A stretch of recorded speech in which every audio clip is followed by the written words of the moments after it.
give me a little, hey, how are you? So I can just make sure you're in a good spot. Hello, how's everybody doing? Oh, perfect. All right. Well, welcome to this week's episode of Ducking Reality. In the house this week, I got my man, Rory.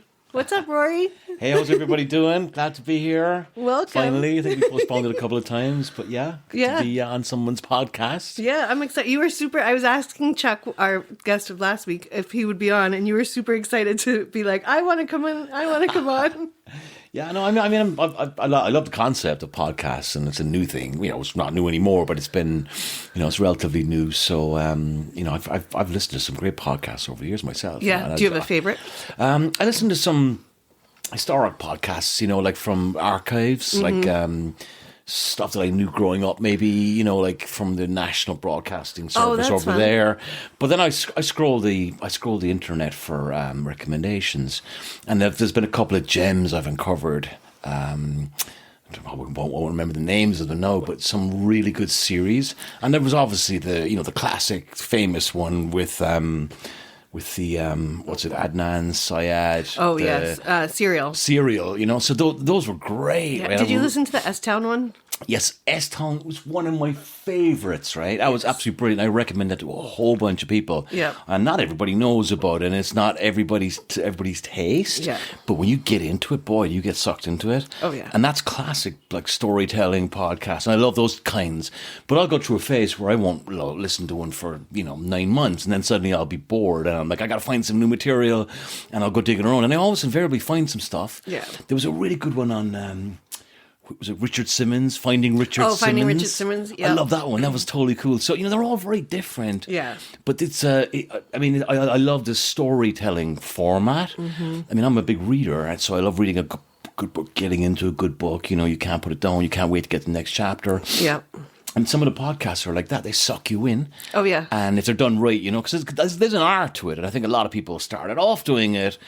They were just kind of winging it, and then it evolved, got its own form, and some are better than others. But, some of the even more basic ones, they give you information, or they tell a great story, and they don't have to be, they don't have to be dressed up too much. I mean, if you look at, say, movie making, documentary making, those are big undertakings, right. And they're expensive. But, someone like yourself, no disrespect, can put a podcast together, right? With minimal expense involved. You can say I'm poor, it's okay. And you can, I say that because, we're doing it in your house, and, we're probably got, we don't have a proper studio. Right. The bigger productions, obviously, they're edited, and they're fixed up, and they have their video working. Yeah, and they got some extra, like pieces to it. But the core storytelling aspect of it is doesn't need a lot, right? No, it doesn't. And you can, come across some gems. People got like interesting story. The other one is NPR always has a feature in the morning of, and I've listened to it for a while. The Moth Radio Hour, or no, it's the National or the Congress. They go into the congressional records. Oh, okay. The Library of Congress. So they have a different person every day telling like a 3-minute story of their life. And there's some really cool stories in there. And all of them, they gather them up and they put them all in the Library of Congress, so they'll be preserved forever, right? Okay. So it's like a slice of American life and different people's different life experiences. That's another great one. But that's one you just listen to on the radio, but they're just little, short and sweet ones. But you listen to it early in the morning, and it makes you, sometimes you leave it a thought, or and it makes you think about something later on in the day. It comes back to you. And that's the, I think that's a good test of a podcast. If it makes you think about something a little bit differently, or if it makes you pose a question. Yep, that's the whole purpose of this one, is just to share people's stories. Maybe I should interview you. No, what I mean. That's my experience of a podcast, and I just love the concept. Yeah, and I think it's an under appreciated. I think in the hierarchy of media, it wouldn't be like on the top, right, or close to the top. Be a bit down further the pecking order, but I think it's got its place, rightfully so, and it's not going anywhere. It's just a really neat kind of an idea, because we didn't have it before. We've always had a storytelling tradition, right? And where I grew up, as you can probably tell, I'm not from around these parts, right? There's a great Irish storytelling tradition. And that's actually survived despite all of the modern media and everything else. There was a character that would be in every village and town, and he was called a Shanachie, and that's a Gaelic word. And that was the storyteller. And that was before they had, TVs or radios and electricity, and they would go to each other's houses in the evenings, and they would play music, and they would have food, and they would, socialize. But but one of the features of the night would be a Shanachie would tell stories, and he was a very revered person in the community, right? And they still exist. No, they're very, there's not many of them left. I think the last of the great ones have just recently passed away, So it's, but that's the storytelling art, right? And that's something that's always intrigued me as well. Yeah, maybe that's where I get my love of stories from, is in my DNA. Well, it's there, it's definitely there, because it's part of the fabric of Irish society. Always was. I know other parts of the world, there'd be similar types of characters that played that role, but it was a very important part of Irish. Preserving the language, preserving the storytelling, keeping the stories alive, keeping the culture alive. It was by word of mouth, and that person had a very central role in it. And it was great. They usually were great entertainers as well. Yep. And there wouldn't be people that would write books. It was the art of storytelling in a verbal format that was that was a skill. Yeah. Well, whenever you have someone that's good at telling a story, you just want them to keep telling stories. Yeah, it's not great and getting sucked into it like a good, Yeah. Like I had an experience where I took my kids out to on a camping trip, right? Sitting around a campfire and then they're young, they're like 7 or 8 year olds, and they're going like, I said, Dad, can you tell us like a ghost story? And I try to be that.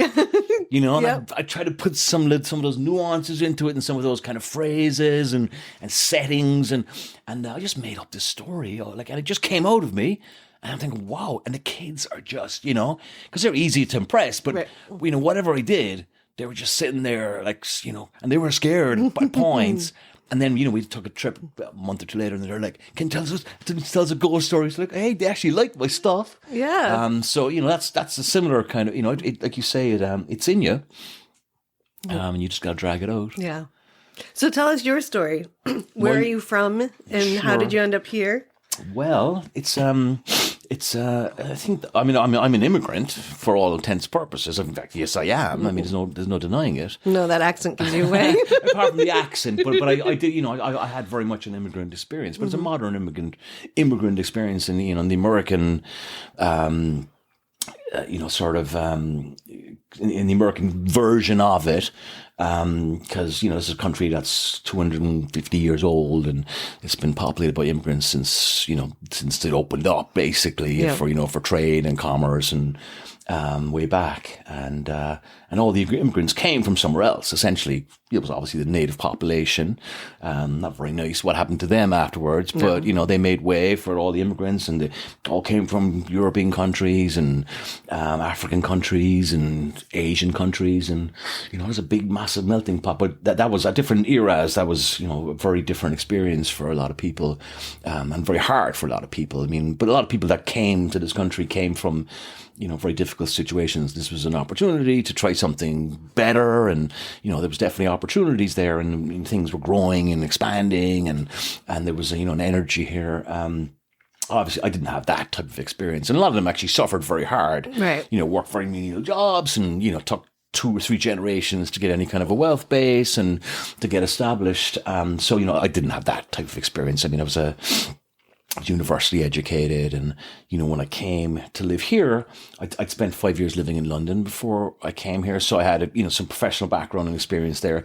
So when literally I got off a plane on let's say a Wednesday, and I scouted around, and I had a job on a Monday, and it was a professional job. Right. So my experience wasn't. So you came after you graduated college.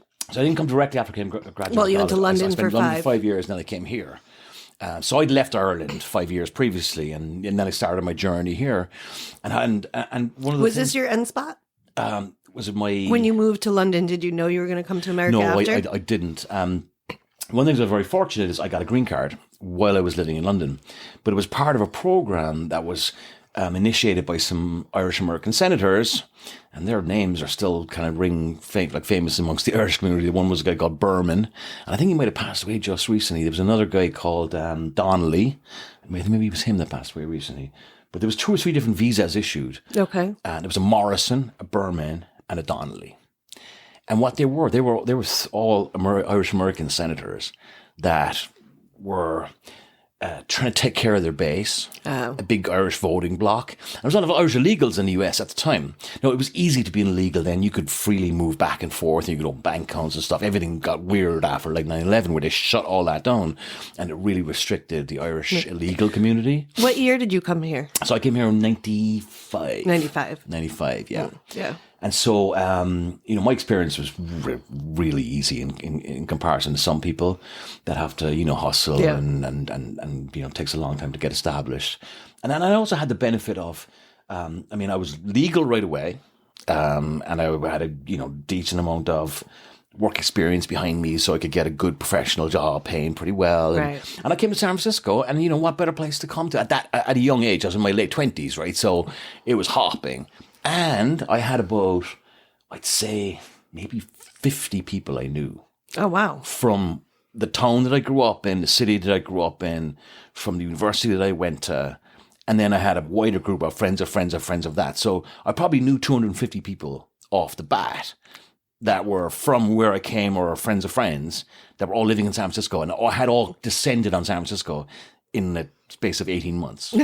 Right. And so, and then most of them were going through the same experience that I was going through, where we found it easy to get work. Right. And we had, good disposable income. We were all sharing, 4 of us living in apartments and shared apartments and hopping around. And, but it was just a really good energy at the time. And San Francisco was buzzing back then as well. There was a great music scene. It was kind of the end of the rave scene. And, there was still a lot of cool music in San Francisco. San Francisco hadn't been taken over by the tech crew, and it was still a very artistic and vibrant place. And at that age, it was just it was a blast. It must have been wild. It was really good because literally, I love moving to a new city, and I've done a bit of travel over the years, but there's nothing better than exploring a city like at your own pace, right? When you're living in it and working in it, and especially when you come to a new city, and every time you turn a corner, it's a new street or a new alleyway. And San Francisco was like that. So I'd say for about 2 years, I just had this buzz all the time. And then eventually starting to settle down a little bit, but everything was very new for that length of time, and that's a good. How can I say it? That's a great. What's the word I'm looking for? That's a great way to, I don't know, gauge a city. And San Francisco just passed with flying colours. It had all of that. I don't know if it has it anymore, right? I mean, it's a different place to visit. No, I think still, for your average tourist coming here, they think like, oh wow, this is great. Everything's really cool. But back then there was a different buzz, and I just loved it, and it lasted for a long time. It didn't wear off. Right. I think that's a really good testament to the city. Yeah, it is. I think now when you come, the first thing that kind of slaps you in the face is the homelessness. That's very obvious now, and it's unfortunate, and it's changed, obviously, over the years. It wasn't that bad. Right. It was always there. Right. But I think there was a very, there was a certain of a, the homeless were kind of like bohemian almost. They weren't threatening, or they weren't really miserable. I mean, right now, I think the homeless are just miserable, and I feel so bad. But then there's a lot of drugs. Yep. A lot of fentanyl around, and it's just. And I work. A lot of meth. I work in a non-profit industry, that helps homeless people, and so I see a lot of it myself.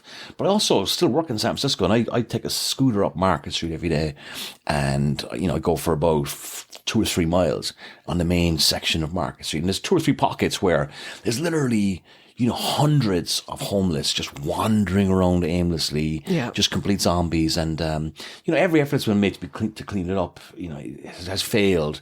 And I think, from the time I got here, people have been talking about the homeless population. Oh, yeah. In San Francisco. And it's not the thing, but it's not just a San Francisco problem. No. I mean, LA's got a really bad problem. Yeah. California, Central Valley's got its problems, but it's a national problem. Oh, yeah, yeah. And, Boston has its problems. Yeah, people beat up on San Francisco because it's bad. And I know it's bad, and we could do better. Yeah. But it's a national problem. We get homeless that come in from out of state. Oh, yeah, yeah. that want to be here because the benefits are good and, it's a better climate, I mean, if I'm homeless, I want to live in, San Diego or someplace like that, right? I don't want to live in Minnesota. I wouldn't stay in San Francisco.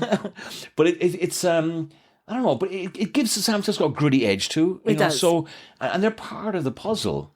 If you strip them out and you had nothing but spotlessly clean streets and, perfectly sanitized walkways, I don't know, it wouldn't be the same, right? It wouldn't. It wouldn't have that same. It does give it an edge, or it gives grit. it an edge. It needs a bit of grittiness, but it can get out. It can get. It's been bad recently, but then with the COVID thing as well. So that kind of messed things up for a lot of people. And but San Francisco reinvents itself, and I've been through a couple of cycles in San Francisco already. I've seen the first .com boom and the second .com boom and the housing market crash and all those things. Have big impacts in the city, but San Francisco keeps bouncing back, right? And now, people are talking about post-COVID, nobody wants to work in the city anymore, and it's really quiet in there, like downtown is just dead. Is it? Yeah. I mean, it's very noticeable, and there's a lot of restaurants that closed, and, so again, it's faced with, it has to reinvent itself, and I'm not sure what it's going to morph into next, but one thing I'm sure is it'll bounce back. Oh, yeah, it is. Well, the city's also filled with so many different types of people and creative people and tech people. And, so the collaborations that happen for almost any project in the city is different than in other places because there's so much diversity here. It still has that draw. And San Francisco's got money. Yeah. The money's there. The money base is there. Like, it's always been there. There's old money there. So San Francisco's not going anywhere. It's going to bounce back. Yeah. Yeah, but it's a great city. But I've seen all those changes over the years as well. That's been kind of interesting to watch from the sidelines. And but I've been here since let's say 95. So I've been here longer than anywhere else. Mm-hmm. And I think that there was one time, maybe after I'd lived here for about 4 or 5 years, I left for a family visit back to Ireland, and I came back and usually fly into SFO like in the evening time around 7 or 8 o'clock, and I was on a car park in the airport, open deck roof car park, and I was looking across the skyline, and it was about 7 o'clock in the evening, and sun was setting, and I just said, you know what, I'm home. I'd come back and I said, I'm actually home. I didn't think about anywhere else. This was my home. And when you get that in your head, that's it, right? It helps a lot. It does. To get when you get to that point, you cross over that bridge, and then I knew from there, like that was it. So I've never had any desire to be anywhere else. There's some great cities in the US. There's some great other destinations in the world that I've thought about it on occasion. But there's something about living here that it's a part of me, and I'm a part of it, whether I like it or not. Yes. And it's been a great ride. It really has. I mean, I'm a bit older now, so I can kind of look back and be nostalgic about it. Yeah. Before, you were just living it and doing it and not thinking about it, not thinking about the journey or, the stages of it. But I've definitely pondered a little bit more in recent years that, I've been here for a long time and I've seen a lot. And, because I know memories that are quite dated. Right. And I'm kind of like, gee, I'm kind of a senior citizen around here. The fact that I know these things, right? I'm working with people and, they're 20 years younger than me. They didn't experience any of these things, right? So, and they're native as well. Right. So, I've got that they don't have. And that's kind of interesting to see that kind of dynamic work. Oh yeah, that must be kind of fun when you know more about a place than the people that are from here because you just have the age. It happens on to them. be more than, and the thing about it is people are confused when I know more than them because they automatically assume that I'm not from here. Right. And they don't know how long I've been here because the thing was my accent hasn't gone away, right? Yeah. So at times I probably sound like I just came here yesterday. And, if they don't know me well, that could be their initial impression. And then they're shocked that I know so much, right? Of like local history. You're like, I'm just really good at maps. but even things like local sports, I'm a big sports fan. And I've been, I didn't watch or I didn't have much contact with American sports before I came to live here. But I'm just a general, sports fan of all types. So I had to, figure out baseball, which I didn't know much about. I really didn't know anything. I had to start from the beginning. And baseball is complex and, it takes a while to figure it out and the nuances of it. And it took me years. Yeah. And I still don't know, I'm only scratching the surface, but still, I got to a point where I understood the strategies and the pitching, but that's not very obvious on the surface, somebody who's kind of new. So, but no, going back to what I was saying earlier on, like I can have conversations with people and I'll talk about, the Giants when they're at Candlestick Park and people are like, what? Candlestick Park? Where's that? And I went there many times. It's gone now. It's gone, like, but I went there many times and I remember a lot of the players from that era. And people are like, wow, you know that person? What the hell do you know all this stuff, right? But it's like, because I was here, I lived it and, and I participated in it. So does that ever get frustrating or is it just mostly fun? No, I mean, it's always well intended, but and every now and again somebody like should know better, and I'm kind of like, it's not really. It's like I said, there's never any bad intentions around it, but I get people sometimes they'll say to me, "Are you from Australia?" And I have to go, "Oh, for God's sake." No, you got the wrong hemisphere, right? Like you got two hemispheres to choose. You chose that one. That's a southern hemisphere. That's like 24 hours flying away, right, from here. And I actually lived 12 hours flying the other way, So you picked, or let's say South Africa. I'm like, no, come on. My accent's not that like that at all. But that's just, people that are just not tuned in. Right. And I generally, I don't say this in the stereotypes, but Americans don't have complex accents, and they always have difficulty. I mean, the classic one is people say like, are you English? And I have to say, you know what? See, you sound classically Irish to me, but Rosie and Dave, I don't know if you know them from, but Rosie's Australian. Yeah, she's from Australia, and a lot of times people always think she's from England. Yeah, and they're not. I mean, they're very distinct accents. Yeah. And so it is, it can be, it might be frustrating, but I never take offense to it.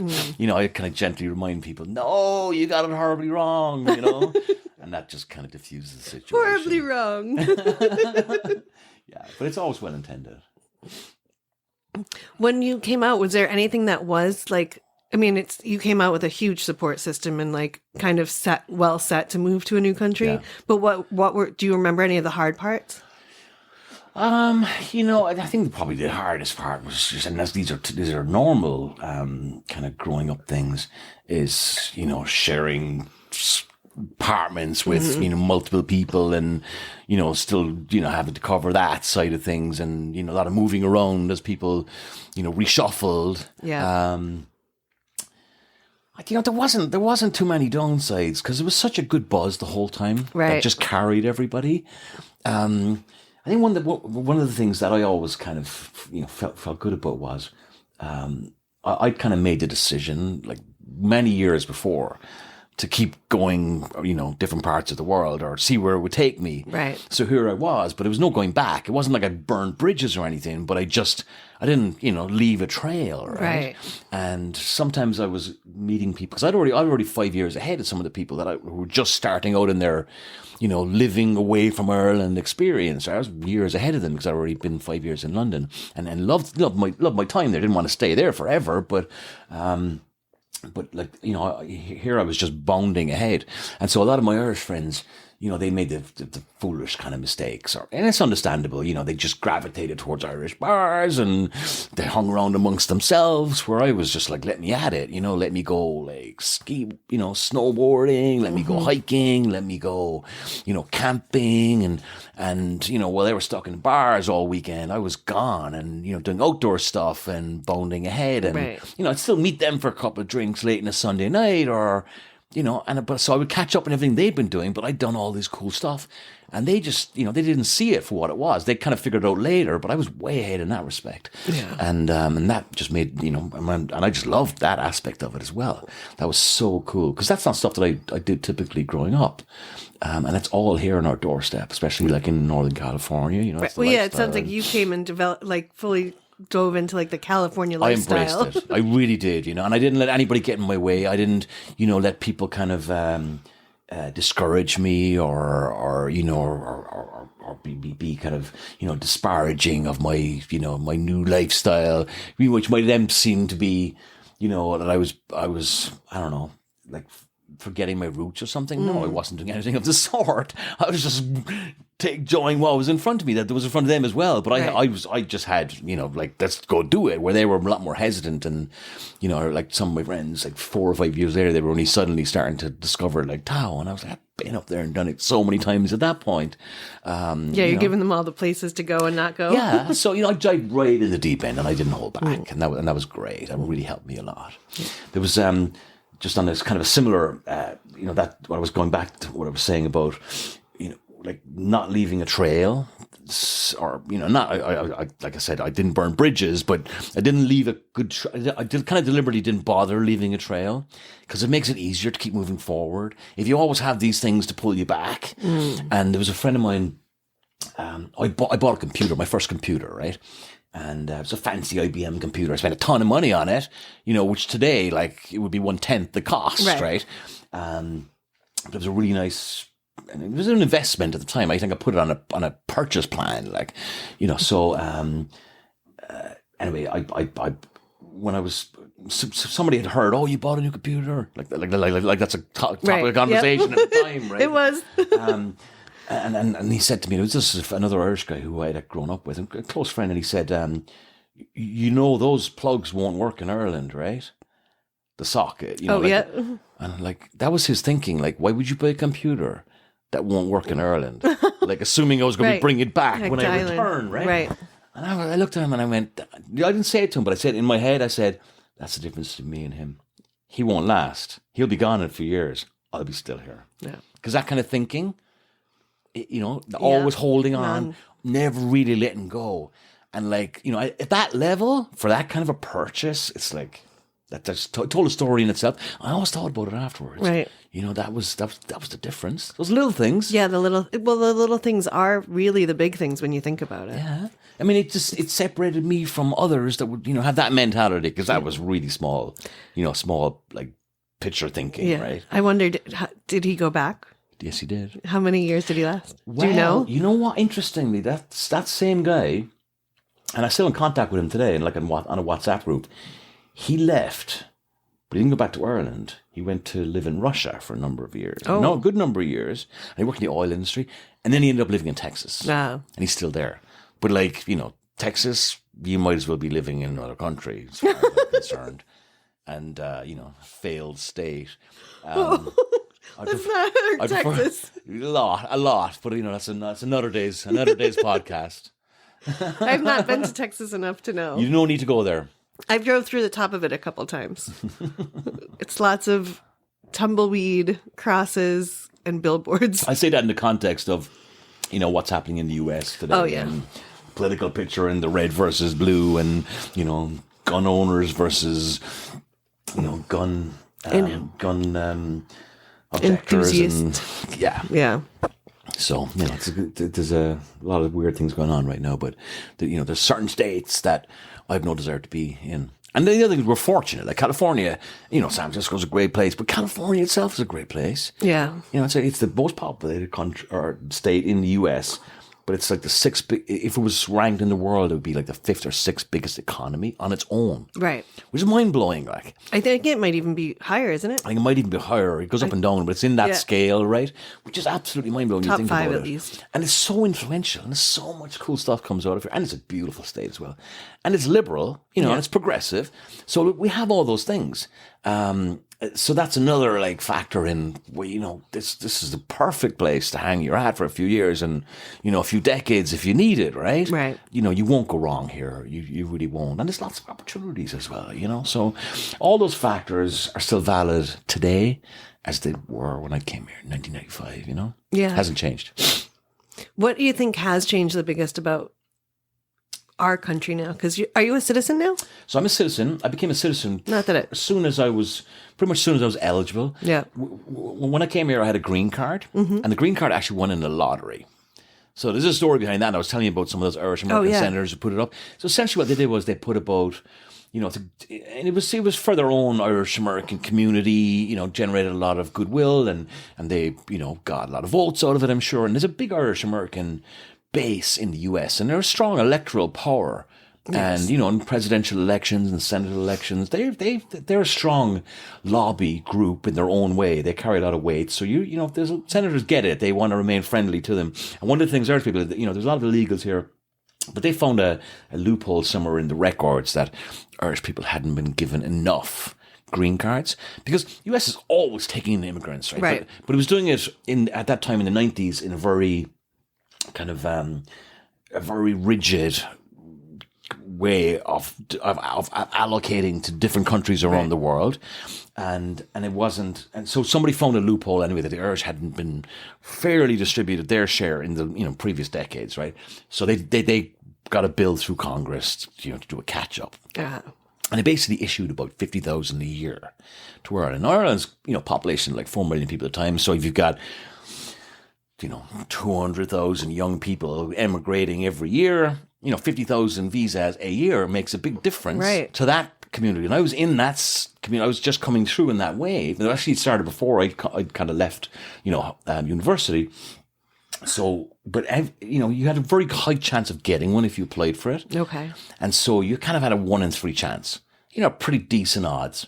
And all you had to do was submit a piece of paper with a small application and put it in the pot. Right. So why not? And sit and wait, 3-6 months, and then suddenly you get a letter in the mail. I was like, wow. And that's exactly what happened. But it didn't just happen to me, it happened to everybody I knew. Right. Pretty much that applied for it, got it, right? So they all had an option. Some didn't take it up, but a lot, a good few did. So so that was the lottery as such, right? It wasn't, winning $1 million in the lottery, but it was a lottery, but it was a high chance of winning it. So, but then you had to activate it within 18 months. Okay. And in order to activate it, you had to visit. You could leave again, but you had to keep renewing it every 18 months to keep it alive, right? Okay. So I came and activated it when I was living in London. I went back to London for about 6 months. And I was always coming back, but I didn't have an exact date. I had a good job there and I was doing quite well, I was enjoying myself. But I didn't want to stay there forever.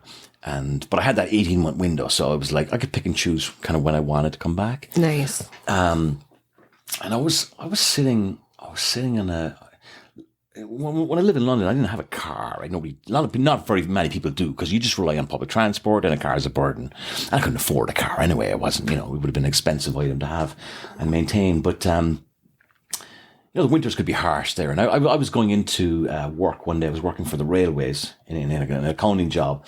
And I had to crisscross London on the trains, and everybody takes trains in London, trains and buses. So it's just part of life. And my commute was like an hour every day on trains. You stand on a train, you read your newspaper, and you put your head down. It was that kind of just very boring and just routine, right? But that was it. That's what we dealt with. And the weather would be nasty, but you just kind of wrap up and wait for your train and get on it and put your head down, read your newspaper and get to your destination, do your work, right? Commuting. And it was one day, and I was commuting to work, and I was standing on a really long concrete platform in a station just outside London, commuting into the city centre, and it was just a horrible black day, black sky, like black clouds, and middle of winter. I can't remember what month it was. Let's say it was like, March or February or something. And I just said to myself, I looked around and I saw all the dreary people, all dressed for the horrible weather, getting on the dreary trains, going into their offices. And I said, you know what? I could turn around right now. Unannounced, I could go back to my apartment where I was living. I could gather up my stuff. I didn't have much stuff, probably get it into 2 or 3 bags, right? And I could go straight to the airport. And I could get on a plane. And I could start my life today. I didn't do it, but the fact that I could register with me.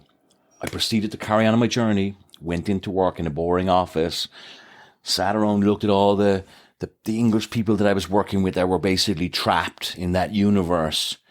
And I looked at every one of them, because we had this big open kind of shared desk space that we were all working in. And I just thought, oh my God, there's no way I can do this for the rest of my life. But I said, the really sad part was, I had a get out of jail card. Right. None of them did. And I knew that. And I just felt bad for them. But I felt good for myself. And you know what it did? It gave me just enough energy to say, look, stay with your original plan. You've only got another 3 months to go. And then you're out in the summertime. Right. And I did. And I waited it out. And then I left in the summertime. And it was just perfect. But that day, that was just and then of course I came here, we've got fabulous weather, and you've got, so much buzz and energy and newness, and I'm very much more kind of open-minded society as well. London is a great city, but the English are very rigid in their ways, and they're not a people that I warm to. I mean, I like the English people. I had some great friends there, but it wasn't a place that I was going to invest in. I wasn't going to invest years and years and years there. Right. And there was no going back to Ireland. That was the key thing. I got left there. There was no turning back. I love Ireland. It was a great place to grow up, and I loved all the time that I had there. But no, I mean, that was it. You had to keep moving. What makes you have to keep moving? Like, what made going back never an option? Because people don't realize that Ireland is actually a very small place. I tell people sometimes, and sometimes it doesn't register. But if you use something a visual that they can relate to, because Ireland has an oversized reputation relative to the size of the country, the size of the population. Irish people kind of, the Irish concept punches above its weight, right? Because it carries abroad, really well because of all the immigrants that have gone before us, right? And that's where the big numbers are. But it's a country in just on day-to-day basis. It was a relatively poor country when I was growing up. The Irish, the boom in the Irish economy happened after I left. Maybe that's coincidence, or maybe that's something to do with losing me. But it really did take off. But it also changed dramatically as a society. I mean, the church didn't have as much control. It opened up to European influences. You had, just a whole flood of information coming in from satellite TV, and people went on vacations abroad, where they didn't before. There was more money came into the country, and the whole country just rapidly changed. And there was immigrants came in, and people stopped immigrating, and immigrants came in. I mean, the whole demographic of Ireland changed after I left. I think you've got maybe 15% of people in Ireland are of ethnic immigrant origin, right? A lot of Polish, a lot of Romanians, a lot of Nigerians, Brazilians, it goes on and on. They were never there when I was growing up. And you rarely saw, somebody of ethnic background, right? You might see an occasional trainee doctor in a hospital or something like that, but there really wasn't. It was just, one of the few remaining homogenous races on the planet. It was like us in Japan, right? Or probably. Yeah. So it was. Well, that's the experience I had. It all changed after I left. But in that small country, it still has that village mentality. Dublin's a metropolitan city. You could kind of lose yourself there. But Cork, where I grew up, it's the second biggest city, but it's got 250,000 people. No, I think it might have had 200,000 back then, right? Everybody knew you. You could literally walk down the main street and you'd meet 10 people in a space of 5 minutes that you knew, or you didn't want to know, or you didn't want to see them, but you'd avoid them. It was that kind of place. You didn't have that anonymity. Everybody knew your business. And some people like that. But I didn't particularly like that. Yeah, it's not a flavor I like either. I wasn't hiding anything, but I was just like that, bit of privacy and a bit of, And the other thing is that in that environment, it's much harder to try a new idea. Or to, try, even if it's a new hobby or something, people be like, look at you, look at you windsurfing, getting ideas about yourself, right? So, there's a hesitancy to try, because there is that village mentality of people always watching, you're looking over your shoulder, right? That I never liked that aspect. Do you think that's why so many Irish are so sarcastic and not even self-deprecating, but deprecating to others? Is that where the ball busting comes from? I think that's a bigger psychological evaluation that I'm probably not qualified to figure out. But I mean, I can comment on that in a little while. But just going back to the size of Ireland, Ireland is the size of Contra Costa County. So anybody who's listening in the Northern California region, right? Think of Contra Costa County. It takes 2 hours to drive the width of Contra Costa County, maybe 3 hours to drive north to south. That's Ireland.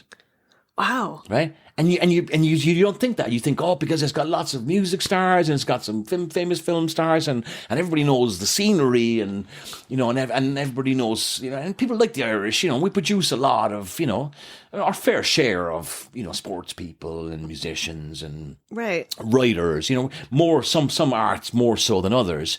And that gives us, it kind of distorts the size of the place and the real output. Right.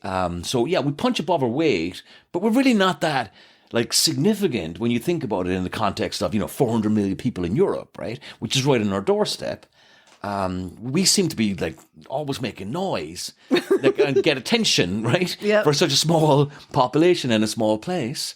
And that's for other reasons, to probably discuss at another occasion.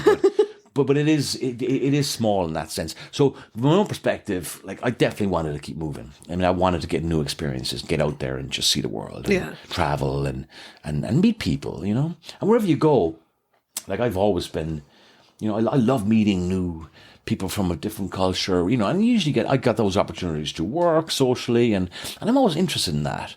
And you like back then you wouldn't have got that in Ireland. There's just no way. Oh yeah, there was a girl that came, because growing up in Boston, there's a huge Irish population, and there was a girl who came to Boston, and she had lived when we were in I think we were in high school, juniors in high school maybe. She came to America, and she had been on a farm in Ireland, so it was early 90s. She went to London first with her family, and she saw her first Black person, and she screamed when the person came around the corner because she thought they were dirty, and because she had never seen a Black person. And so when the person came walking by her, she was just kind of taken aback. Yeah. And then she told us that story, and we made fun of her for years. But she was like, I've heard. She's like, but when you've never seen them, it's not entirely her fault. She was like, I wasn't trying to be like an asshole. Yeah. She's like, when they came closer, I realized. She's like, but when I first saw them, I was like, oh my God, what did they do for a living? It's not that long ago when that was actually a thing. I mean, that was a legitimate thing. People just simply hadn't been exposed. In Ireland. Most of Irish people had not been exposed. Yeah. Because there was just so few ethnic mixes there. And most people didn't travel. Yeah, but for us as like kids from Boston, we were like, "That's ridiculous! Like she can't be serious." No, and she was completely serious, and her parents retold us the story, and it was like a big kind of joke for years. But like, it was unbelievable to us. Like, how do you not see a Black person? How do you not? But when you're not from and you don't have the population.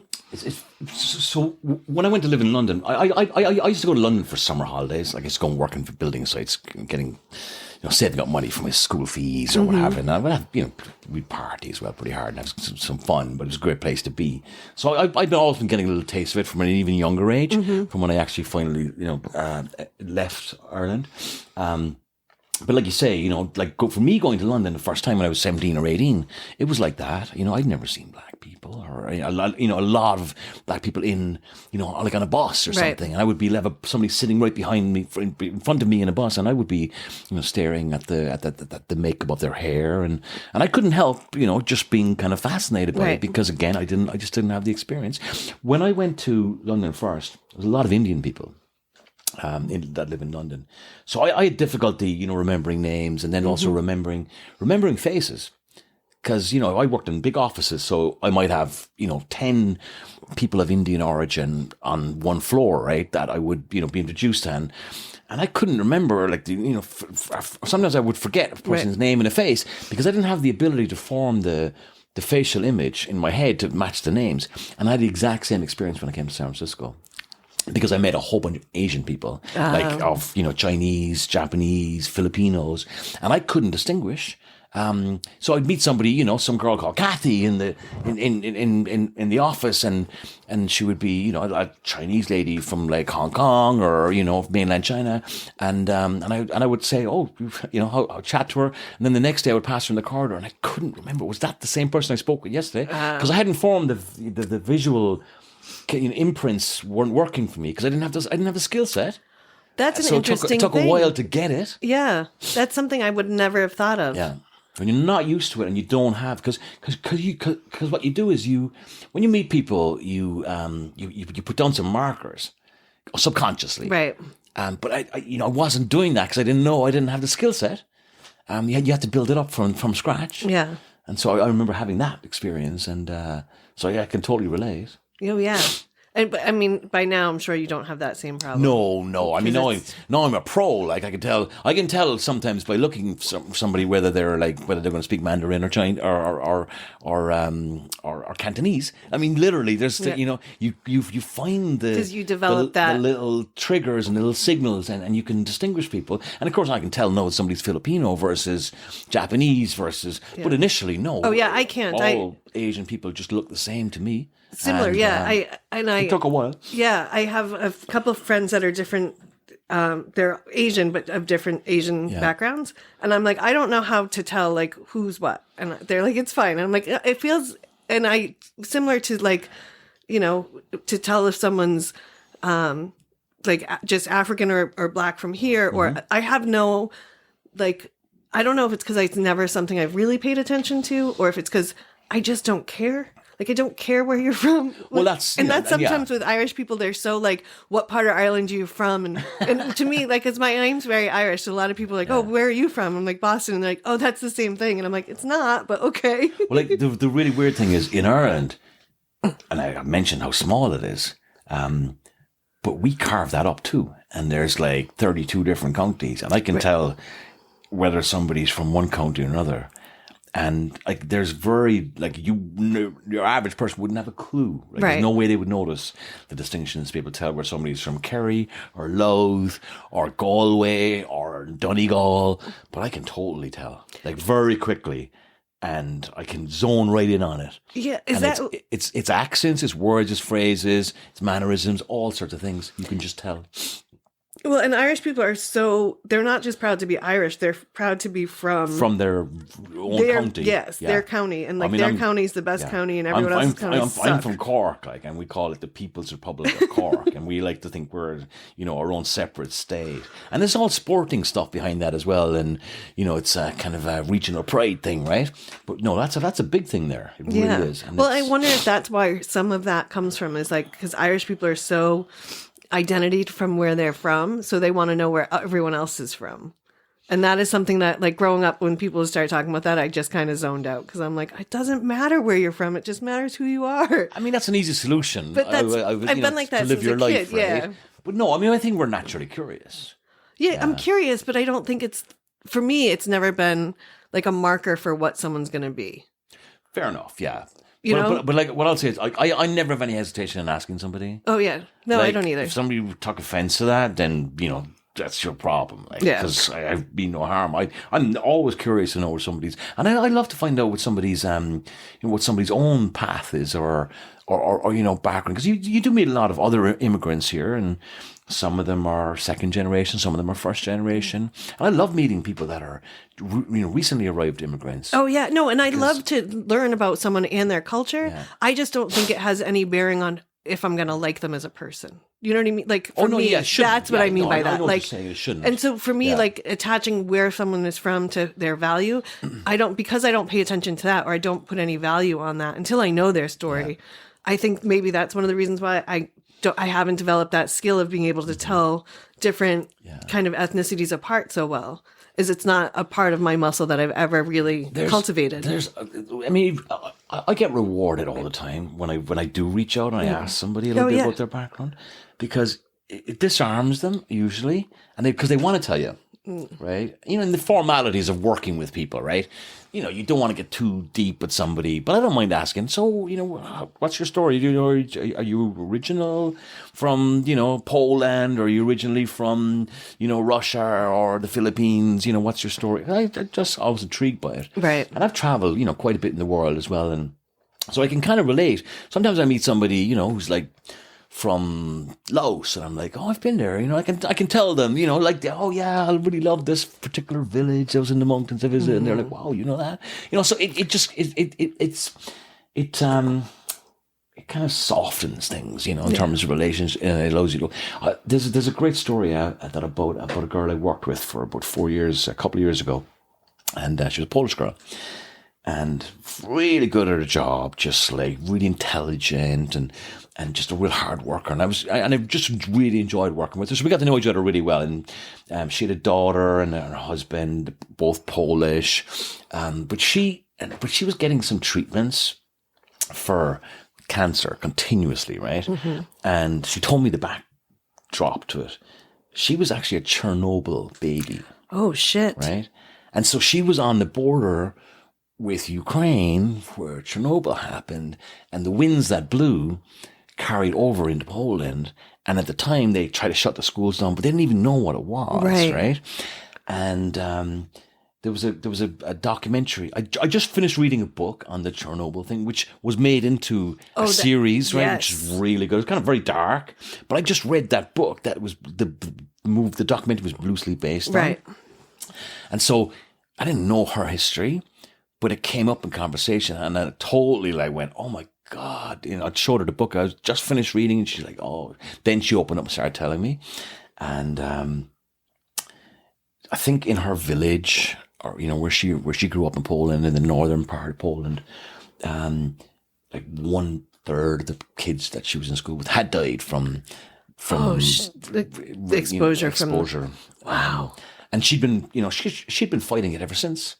And, you know, one tumor after another, keeping it in check and just fighting a tough fight and kept on going and still, you know, managing everything. And so she was just living with cancer. Just living with it basically continuously. But it came directly from that. Oh. And then you think of that world. Because I remember I was about 18 when that happened, and maybe even 16. I remember watching it on TV going, what are the implications here? You know, we're Ireland over a little, you know, the westernmost part of Europe, right? You know, and literally people are going like, it all depends which way the winds blow. And there was some radioactive dust turning up in, you know, Wales and places, and sheep. And I don't think anything ever like found its way into the Irish like ecosystem. But you know, if it was strong enough winds, it could have. Right. But she was right in the blast zone almost.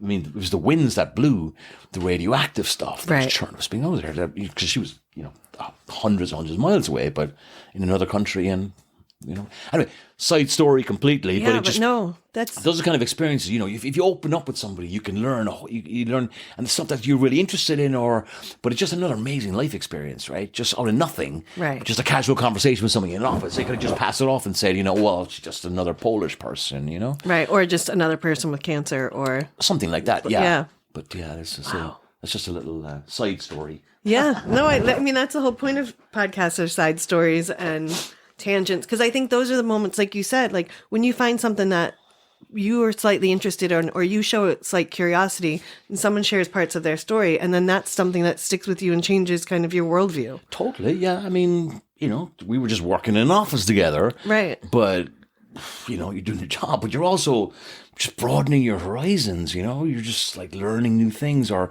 revisiting old events that now has a modern kind of bearing. You know, you see the end result of a historical event that happened, you know, a long time ago. Right. But there's still ramifications to it, you know, in a real person, you know, in their life experience right in front of you. So that was kind of very interesting, I thought. Yeah, and that's one of my favorite things about casual conversations that turn into serious shit, because it's like those little moments are and that's what we said earlier. It's like, it's the little moments that really are the big things in life.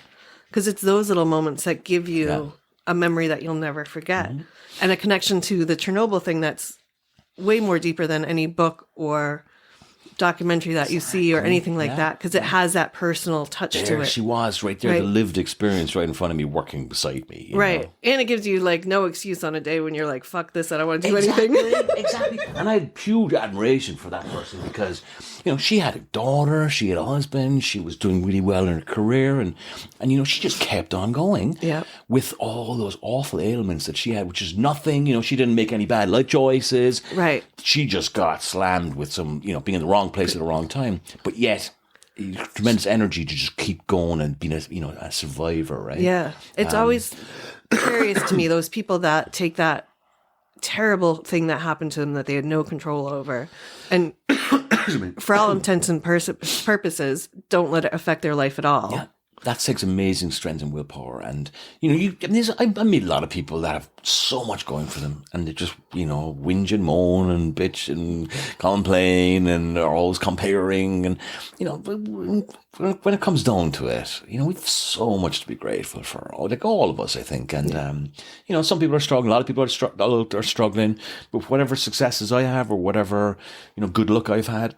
You should never forget it. You should always be conscious of the fact that you're one of the lucky people. And you hope that it will continue, of course, but be nice, be kind to others, and remember that not everybody's doing as well, or there's a lot of people struggling out there, and if you can find some way to give something back and help, I think that's really important as well.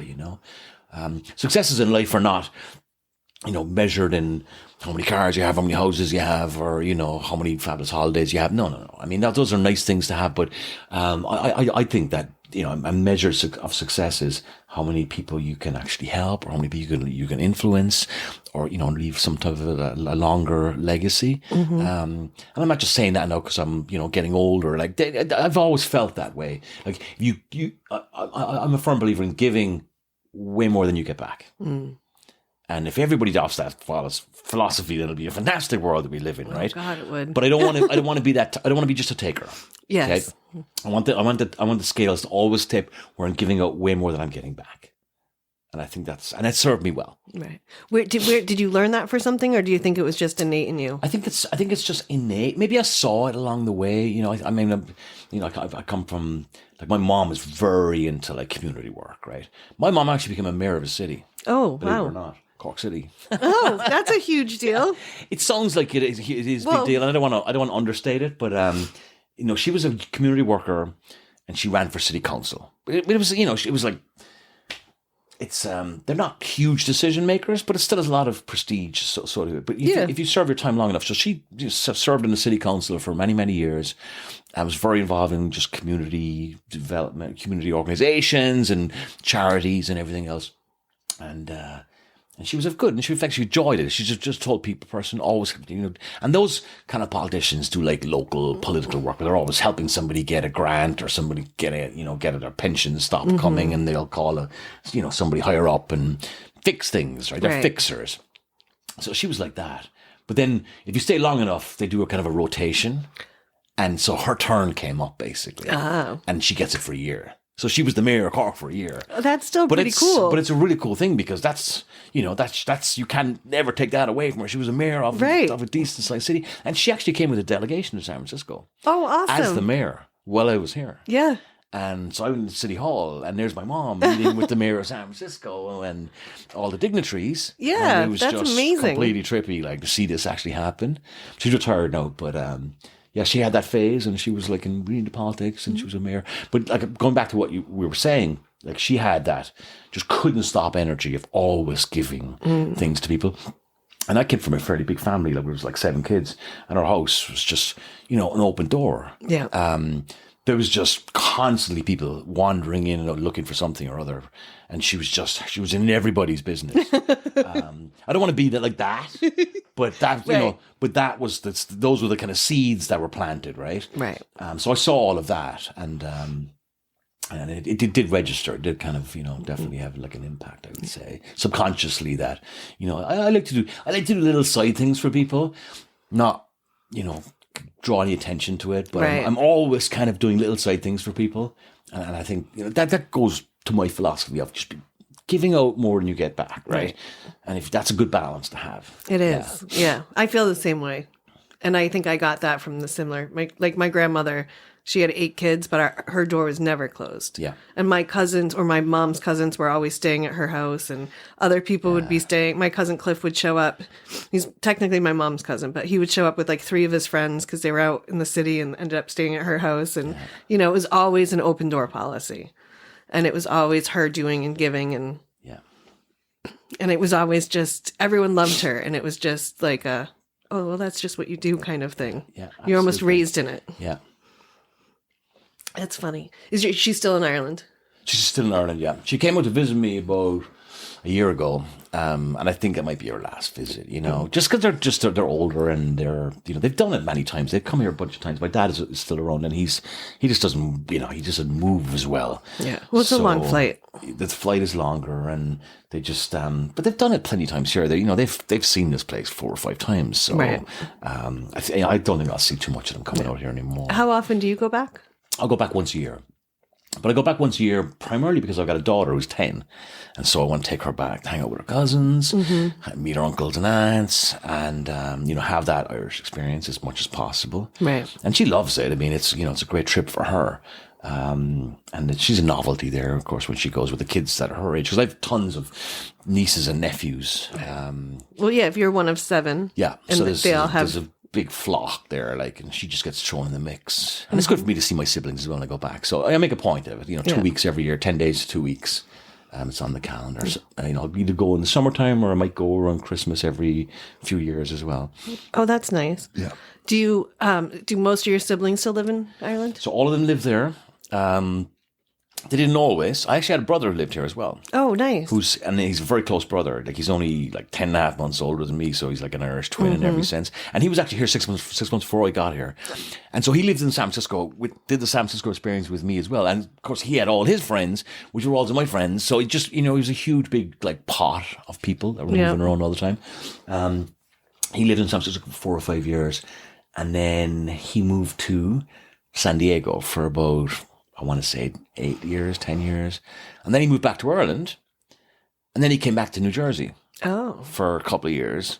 And then now he's moved back to Ireland again. Now he's staying in Ireland. Okay. Yeah. So he's back there permanently. I'm the only one that now lives away. I had a brother who lived in Australia for about 7 or 8 years. He moved back and he's now living in Ireland. I had a brother who lived in France for a few years and he moved back and he's now living in Ireland. Mm-hmm. So I'm the only one that's away. And you don't think you'd go back to retire or anything like that either? No. I think that, in a perfect world, if I was super cashed up or something, I would have a little holiday home there for, a month or 2 and then someplace in Mexico and someplace in California. That's probably not going to be viable, but who knows? But no, not on a permanent basis. I couldn't live there on a permanent basis. No. The walls would start closing in on me pretty fast. Yep. And my younger brother who lived in Australia, he went back after about 7 years in Australia. And he was living in Sydney. Sydney's a similar kind of city to San Francisco. Okay. It's on the coast. It's, modern city. It's full of energy and it's a really cool place. I've been there once before. Fabulous place to be. But you're very far away from everything when you're living in Australia. That's the only big drawback. And he just ran out of patience with it. I think in the end, he just, after 7 years, good innings, he went back to Ireland. But it was very hard for him to go back and make the adjustment. And he was struggling with it, for a few months. And I think my mom kind of said, you need to go see somebody and have a chat about it. And we weren't raised that way either. So he finally agreed. He went down to see it's just a family general practitioner, as a starting point. Right. And this guy was a very wise kind of general practitioner. And he'd seen a lot of people in similar dilemmas where they're just not adjusting very well. And, but he's also going to check him for other things. It might be depression or anxiety, or it might be, some other illness. There's so many different things that somebody could have that would be, they'd be a little bit off as a result of it. And, his diagnosis was that he's suffering from a severe case of being pissed off, right? And it was the pissed off returning immigrant experience. And that's what he classified it as. And he was absolutely right. But the good thing was, when he diagnosed him, we knew there was nothing else wrong with him, right? And he knew as well himself. And he just had to, pull up his pants and get busy, right? Yeah. And deal with it, and get on with it. And he did. But that was the clinical diagnosis, which I thought was just really, really cute. But, I like that. Yeah. He's just suffering from a case of being pissed off. But that was a hard adjustment. You think about it. You spend 7 years in a place like Australia, and suddenly you go back into Irish society, Irish weather, the dark winters, dark at 3 o'clock, and it's cold and wet, and it rains 300 days of the year. I should be selling the place. But, at times, I just being brutally honest. That's the lived experience, right? So, you got beautiful scenery, but beautiful scenery is no good if it's pouring rain, right? It's just so there's a lot of adjustments. It's like San San Francisco the last 2 weeks or Yeah, 3 I mean months. we've had a dose of it, right? And I should be able to deal with it, but I'm pissed off, I'm miserable. I'm like, no, this has got to stop. Even though we love the water, we want the water. Yeah. But it's almost like a flashback for me. I'm thinking this is what it was like. Oh yeah, it's been so cold. Relatively so cold because, but like I complain and people are like, aren't you from Boston? I'm like, yes, but I don't live there for a reason. I don't want to be cold. That's why I moved here. I hate the cold. I don't like the rain, even though we need it. I used to love the rain, but it makes my body hurt more now. So it's not. People often ask me what my favorite part of Ireland is. And I was like, I don't know, because I haven't been there yet. And I will go eventually. But one of the things is I want to make sure I go in the summer. So I have the best chance of it being beautiful for as many days as possible. Ireland's one of those places sometimes too, though, you just cannot predict it. And but the one thing I would say, and I, not just to you, but anybody might be listening, is Ireland is a wonderful place to visit. And because I'm from there, I've been asked many, many times, oh, when would you suggest we go? Or where would you think we should go? Or how should we structure our trip? And I've got my own little formula that I recommend to people, and it's worked like a lot of times. Okay. And then, the proof of that is people come back to me and say, oh my God, you were so right. You sent us to exactly the right spots, and everything you told us about skip this or go there, or if you have this decision to make this one. It generally works. Nice. And I tell people, just go on a loop, because, the size of Ireland, like I said, it's way smaller than people imagine. You can do a decent tour of 3/4 of the country. Okay. You might have skipped Northern Ireland. If you take in Northern Ireland, then you have to kind of we might have dropped a few other places, right? And I'm talking about in a 10-day, 2-week sort of window, right? Okay. Best thing to do is rent a car, even though it's got super expensive right now. And the last couple of years it just went insane after COVID. So maybe that's not an option anymore. But that's what I used to tell people. Rent a car and drive around so you got your own mobility. And stay in bed and breakfast, what they call bed and breakfast, right? They're not like the old style bed and breakfast. They're really modern family homes that are converted, and they'll keep guests. But they have, wonderful kitchen, wonderful food, and they're all on a relay system where they're all tapping into the same database where they can pass you on to the next town when you're going on to that. They'll set it up for you ahead of time, and they know the availabilities, and it's very reasonably priced. Okay. Like way cheaper than hotel rooms, right? But as good as. And you get sitting, in a nice kind of an open space and have, a family breakfast. The family won't necessarily be there, but you could be, 2 or 3 other guests there, right. and it's just, and you'll get like family served food, and then you'll be on your way to the next part of the adventure. So that's a great thing to do, and you could take in a lot of things in that kind of loop that you would need to do. Yeah, you can take it in some of the bigger cities, but don't spend too long in there. Really get out to the west coast and come down the coast and see Clare and Kerry and Galway and West Cork and all these places. And you can get lost. You can then stop in a cool little fishing village and stay there for the night. Right. If you like it, you can skip the next town and stay another night. If there's a traditional Irish music session in the evening, you want to stay for that. Cool, great. So you have all these options. There's lots of festivals on in the summer. You can kind of skip around from festival to festival, and the weather is a factor, right? But a lot of it's done indoors, so if it's not great, you can still just get your destination and see what you need to see, and then just get indoors and have a few beers somewhere, have a nice meal somewhere. The food quality is like gone, way up. Since I left, which was a long time ago, yeah. but back then it was very dry and bland. But no, there's just really exotic restaurants and just great. Ireland's got its own like culinary reputation now, which it never had before. There's a town 10 miles outside Cork City where I grew up called Kinsale, and it's like off the charts. I mean, there's so many phenomenal, like highly rated restaurants that are in this small little space, and it's a fishing village, essentially, kind of a sailing centre. And it's like 10 miles outside Cork City. I never paid much attention when I was growing up. I'd go there, but I didn't, know. Right. But no, it's just like on the map, and everybody, and rightly so, it's a cool place to visit. So, I'd tell people to go there, you must go there. And that kind of advice helps, to right. kind of reinforce it with people. So if you stick to those kind of guidelines, then you can get a great holiday. And the thing is, I always say, the things that you imagine in your head if you've never been there before, like you have this idea of, this lovely scenic, lush green fields and very, beautiful cliff sides. And that's all there. That's what it is. Like, you can't help but you basically like, you can, you'd have to close your eyes and wear a blindfold like, for 2 weeks not to see. I mean, it's just right in front of you. Right. And so, most people can then check that box right away, but they're immersed in it, right? Whether they like it or not. But they do like it because that's what they wanted to see. Right. So you're already checking all these boxes in your imaginary list of things that you want to see in a country. It's there, like there's heaps of it.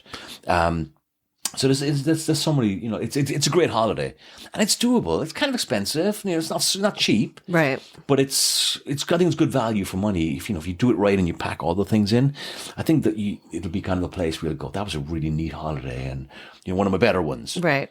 So I recommend it on that basis, absolutely. But then the best time to go there, I actually think the best time to go is late summer, September, October. Okay. It's off peak, it dies down a little bit, and these days you get an extended summer because of whatever reasons with the climate and everything's been a pattern of getting more extended summers, and it stays bright until 10 or 11 o'clock in the evening. Oh wow. Because you're very north, right?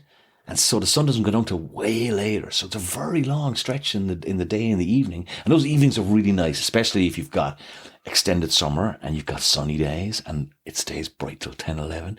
There's something magic about it. So that's the best time to go. All right. It sounds magical. Yeah. Wow.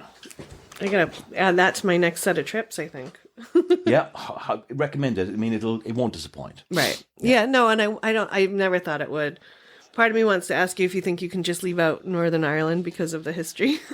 Well, if you come from Ireland, you always get asked to some shape or form, right? Yeah, so I figured I have to ask. It's okay. I mean, I don't mind actually. It's almost like a chosen subject of mine. I mean, I know a lot about it. I mean, I'm a big politics follower and history follower, not just my own history and the politics of Ireland, but wherever I go, it's a subject that I'm always interested in. Mm-hmm. I'm fascinated by the whole the dynamics of politics as it exists in different countries, and how they rub up against each other when we have conflicts and all sorts of stuff. Because human beings are far from perfect, and even in that small confines of an island like Ireland, like we had really bad mess on our hands for 30 years. When I was growing up, it was in the middle of the whole thing. It was ongoing, and it was ugly. But I never. This is the thing that what people don't understand as well. I grew up in the south, and so if you think of a map of Ireland, Northern Ireland's on the top, so it's really about a quarter the size of the country. The other 3/4 is the Republic in the south, and in the Republic there was no trouble. We didn't have it spilling over the border; it was just contained in Northern Ireland. No, they did a good job securing the border and not letting it come. The troubles kind of come into the south, right? And that wasn't easy to do because it did spill over every now and again because the borders were very porous. But it was very much contained in hot spots in Northern Ireland itself, and those were awful places to live in. But it was always ever present because it was on the TV, it was on the newspapers, and you couldn't look away and not see it. Right. It was just right there in front of you, and it was very lived for us in the south because, we saw the Catholic community in the north being victimized and marginalized for years and years and years, and it all started. The troubles kind of reignited during basically civil rights protests in the late 60s, which was happening all over the world. So they caught that flame, and then there was then it blew up from there. Right. But it was two communities at war forever, and the soldiers and the British were caught in the middle of it, and everybody was killing everybody, and it was just really ugly and just nasty, and there was some of them were awful atrocities, and it was just every day there was murders. Every day there was another soldier killed. Every day another booby trap went off. Every day it was like some kid was in crossfire, and it was just constant. Coming from the south, when I went to live in London, the troubles were still happening. So I actually had my first experience of being targeted for selective. What's the word we use here? There's another term for screening. It's it would be like for Muslims in the US when Trump came into power. Profiling. It was profiling, right? Racial profiling. And so I was 21 years old, fresh face, passing through Heathrow on a plane or getting off a ferry into Swansea.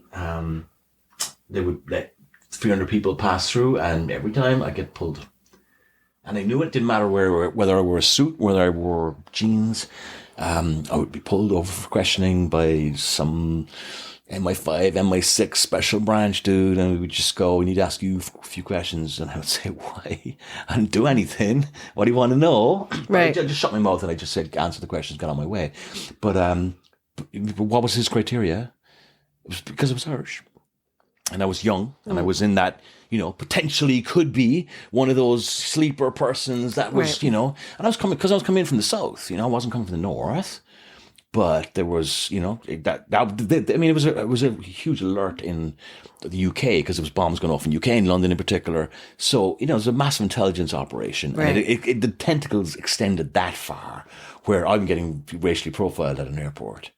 So I never forgot it. Like it registered with me at the time. I'm like, this is bullshit. But what am I going to say or do? Right? I don't want to cause any trouble. It's just. Do you think you just look that Irish though? Well, I'm getting off on plane coming from Ireland. So, every time you got off the plane, I wasn't sorry. Yeah, no, and I do, but no, it was my age profile as well. Yeah. Like if I was an elderly person, probably wouldn't get pulled as easily. But no, it was automatic. Right. And it's like I said, it didn't matter how I dressed. If I dressed in a nice fancy suit or, nice, if I had a big jacket on, like, no, it doesn't matter. I'm just getting pulled no matter what. And they would pull 2, 3 people. It's always going to be me. Yeah. And that's why I went on for years. But that's just a small byproduct of that association with Northern Ireland. And I was in Northern Ireland a couple of times, like when I was in college, I'd go play soccer up there. Mm-hmm. But it was weird. I mean, you go across the border on a train and you get into Belfast and then suddenly we're in the south and like you see like just soldiers everywhere and you see armored personnel carriers and there's helicopters in the air and there's people with like big long guns and antennas and radios and snipers, watching for snipers. So you're walking down the street and you can't go like just, hey, let's go for a drink here. Our train's going to be an hour late, right? We actually made that mistake and we wandered into a bar and it was like, this is not a Catholic bar. Let's get the fuck out of here, right? Because, people were just literally staring at you. I was like, wow, this is way too weird. Let's just get back to the train station. Yeah. Yeah, and then you couldn't leave a bag down unattended, like massive security automatically, like dogs and people coming, like they say, you got to move that shit, get it out there. So it was just a tense place. So we were conscious of it, and it was sad, like there was just it held not just Northern Ireland back, but it held the South back as well. So when they figured that out eventually, and this is the 25th anniversary of the peace accord. Oh, is it really? They're celebrating it at the moment. Like literally, it's around about the same because it's Easter. Yes, it was the Good Friday Agreement, which is today. Today is the 25th anniversary of it. Well, so it's a huge milestone. That was a huge success, getting that peace in place. Now, there's been a couple of ripples afterwards, and it's never fully solved. Right. But I mean, in terms of they just stopped all that killing and maiming and craziness, right? Yeah. I went to Belfast a year ago for the first time since I did as a student, like 30 years ago, let's say. Yeah. And I took my daughter, and I was traveling around Ireland. I was kind of on the north. I was kind of a little bit north of where was I? It was like I was coming back from my uncle who lives kind of Midlands, like in a place called Mullingar. But it's really only about an hour and a half to get across the border to Northern Ireland. In Belfast, another 30, 40 minutes, right?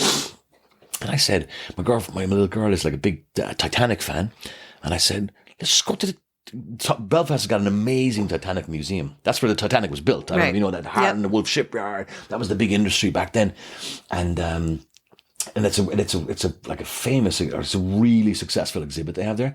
So I just said, I don't have to be anywhere particular tomorrow. Let's just go there, and I did. And we just pointed the car around, and I went there, and I got my phone, and I made a reservation, and I got a hotel. I was like, I can do this stuff now. Great, let's do it. Me and her went there. And we walked around Belfast a little bit, mainly that area where that is. But I was just absorbing. I was driving in and out, and like, what a difference to when I was there 30 years ago. And I didn't stay. I stayed that night and I left the next day. But I wanted to come back and do some more hanging around there. So next time I go back there, I'm gonna check out Belfast for like 2 or 3 days. Yeah, what a cool city and what good vibe there. But compared to the dark days, oh my gosh, no, it's just no. There's still problems there. I mean, there's still divides. Right, they still have communities that are separated by 20-foot peace walls. That's crazy. So that they don't, throw stuff over the top at each other. And that's Catholic, Protestant. Yep. But it's tribal, it's really tribal. But the younger generation are so much better now. They've grown up without it and they don't want it, Right. So there's still some people stirring up trouble, but it's you're always going to have those outliers that don't want things to change. Yeah. But it was bad. It was really bad at the time. When I first came to San Francisco, I was playing a lot of Gaelic football in San Francisco. There's a bunch of Irish football teams in San Francisco, and they've got their own league. Is that rugby? No, it's Gaelic Irish football. It's Irish football, right? It's not soccer. It's not soccer, rugby. It's Irish Gaelic football. Okay. Right? I did not know there was a Gaelic football. There's another game called hurling, which is Hurling I've heard of. Yeah. So Gaelic football was one of my main sports. But so I played for a few years in San Francisco in the San Francisco leagues. But I played for a club called the Ulster Club. Now Ulster is, you know, the geography. Like Ulster is a province, but it's a province in Northern Ireland. Okay. So it's the old markings they had. So there's 3 counties that are in Ulster that are not in Northern Ireland, right? So it's kind of weird. It's an old grouping, but it's relevant to today. But Northern Ireland has actually only got 6 of those 9 counties. So anyway, I played for a team called the Ulster Club. So that's all guys in the north of Ireland. And we were training up in Balboa Park in the city. We train on Wednesday night. We'd have kick around and in the high school there. They had floodlights, and I can't remember what time of year it was. It was like around Halloween or something, and some kid let off from some like Chinese firecrackers in like the nearby state in the stands where we were playing near the field, and there was 4 or 5 guys from the south playing in this team as well, like from Cork, where I was from, and but the rest of them were all from the north of Ireland, and when those firecrackers went off, they all hit the ground instinctively. And there was 4 or 5 of us standing there looking, going, what's all that about? But that's where it came from. They had grown up where you hear bullets, you hear shots, you get on the ground, and they all dived instinctively. And we were just going, what the hell is this? But it was just another little kind of insight, right, into another lived experience, which glad I didn't have to go through that, but it wasn't easy. Yeah.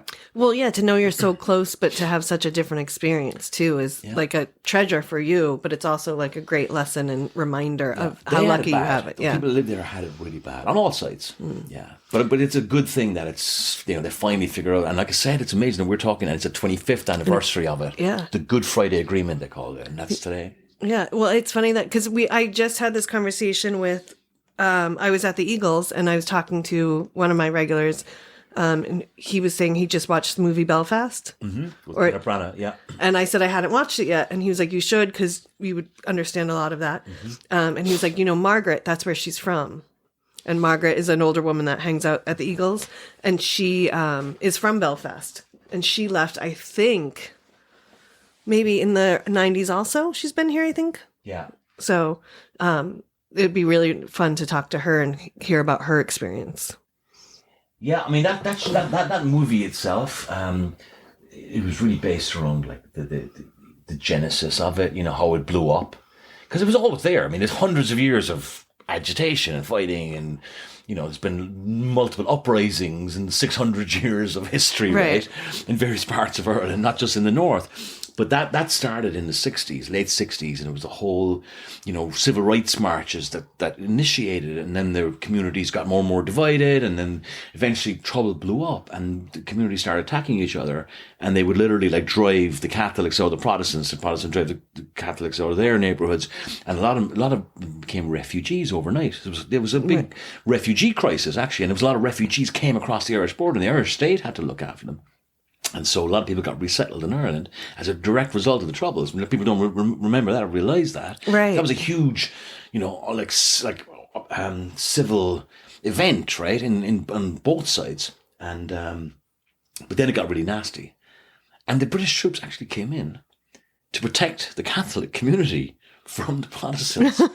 And then it got, I don't want to get into the real sort of details of it, but, allegedly they the British colluded with the Protestants more so than the Catholics, and then there was, considered favoritism, so they weren't trusted, and then Catholics started fighting not only the Protestants, but the British soldiers as well, and the police force, which were very, they were completely dominated by the Protestants. One of the things that the Good Friday Agreement was, one of the great successes was they disbanded the police force. We talk about defunding police and disbanding the police, like anything could happen, but it can happen in different forms. I mean, when the police force is like out of control, right? Right. You just can't fix it. You have to do something, right? You need a police force. So what do? You have to disband it.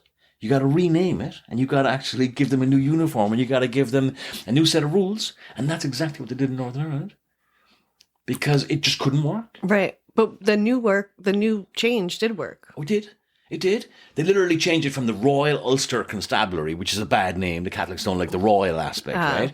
They changed it to the Police Service of Northern Ireland. And they made sure they recruited equal numbers of Catholics and Protestants, right? Or they made an effort to, at least. Right. And over time, it worked. And they gave them a new uniform, and they stopped, they weren't, as heavily militarized. And, they just got better. They got smarter about it. Those are the kind of solutions they came up with. They were clever. They became a model for other countries in the world afterwards, because they did such a good job in all the different pieces of it. But it was like a horrible mess at the time that I was there. Like, I never thought, how are they ever going to fix this? No, they were actually talking about potentially there might be Irish unity one day. Like, I was thinking that'll never happen. How can that possibly happen? It's not unthinkable, no. And with Brexit, it screwed everything up, right? Because Brexit introduced a totally new dimension to it. Because Britain pulled out of Europe and isolated himself completely. In the vote, the majority of people in Northern Ireland, Protestants and Catholics, voted against Brexit, right? Because they knew it wasn't in their best interest. Right. Same in Scotland. They all voted like, no, we don't want to do Brexit. But then, the total number of that vote was just marginally over the 50%. Brexit happened, and they got sucked into it. And then in Northern Ireland, you can't have a separate country without a border. Right. Because Europe is including Ireland, and so that little section, they'd taken the border down as part of the peace plan, right? But now it's part of Europe, and Britain is not.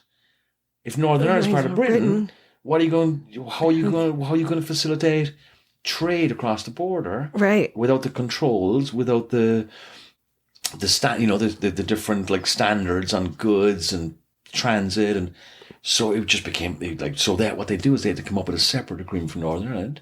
And no, the hardcore unionists in Northern Ireland that want to stay part of Britain, they felt like that they were betrayed, and so they're not happy, and they want all these concessions, but it's just not going to happen. Right. And so now that this has happened, everybody's kind of going, well, isn't it time we just kind of like join together, right? I mean, it makes practical sense. Yeah, it does make practical sense. And it could happen. And there's nothing to be afraid of in the South anymore. We're not a country that's run by the church and backward country. No, we're a liberal, progressive, thriving economy, right? Way stronger than the North. Like, we should be together and, make it work somehow. And there's nothing to be afraid of. Some new generations have come through that don't care about all the past stuff. Right. The religious stuff isn't have as much of a hold anymore. No. So, like, it's actually viable now. And it was never before. This is basically accelerated the process. Right. There's a mechanism there where it can happen, but it needs certain triggers. This is totally accelerated.